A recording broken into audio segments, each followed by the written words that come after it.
సంఘం రాష్ట్ర అధ్యక్షుడు కొండ దేవయ్య పటేల్ అన్నారు. కాపులంతా ఏకతాటిపైకి రావాల్సిన తరుణం ఆసనమైందని, బీసీలలో అత్యధిక జనాభా కలిగిన కాపు సామాజిక వర్గం రాజకీయంగా తీవ్ర వెనుకబాటును అనుభవిస్తోందని అన్నారు. స్వాతంత్రం వచ్చి 75 ఏళ్లు అవుతున్నా బీసీల పరిస్థితులు ఎటువంటి మార్పు రాలేదని ఆవేదన వ్యక్తం చేశారు. సికింద్రాబాద్ నుంచి బరిలో ఉన్న దానంను అత్యధిక మెజార్టీతో గెలిపించుకుంటామని దేవయ్య తెలిపారు.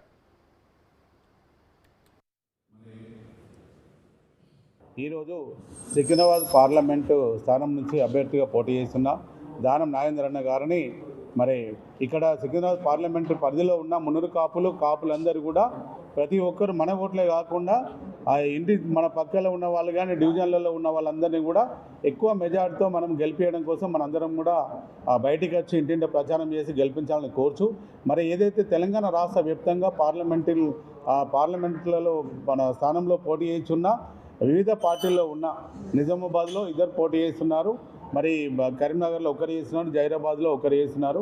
నిజామాబాద్లో బాజిరెడ్డి గోవర్ధన్ గారు, ధర్మపురి అరవింద్ గారు, కరీంనగర్లో బండి సంజయ్ గారు, జైరాబాద్లో గాలి అనిల్ కుమార్ గారు, సికింద్రాబాద్లో దానం నాగేందర్ గారు, ఎమ్మెల్సీగా పోటీ చేస్తున్న మన తీన్మార్ మల్లన్న గారు, వీరందరినీ కూడా మున్నూరు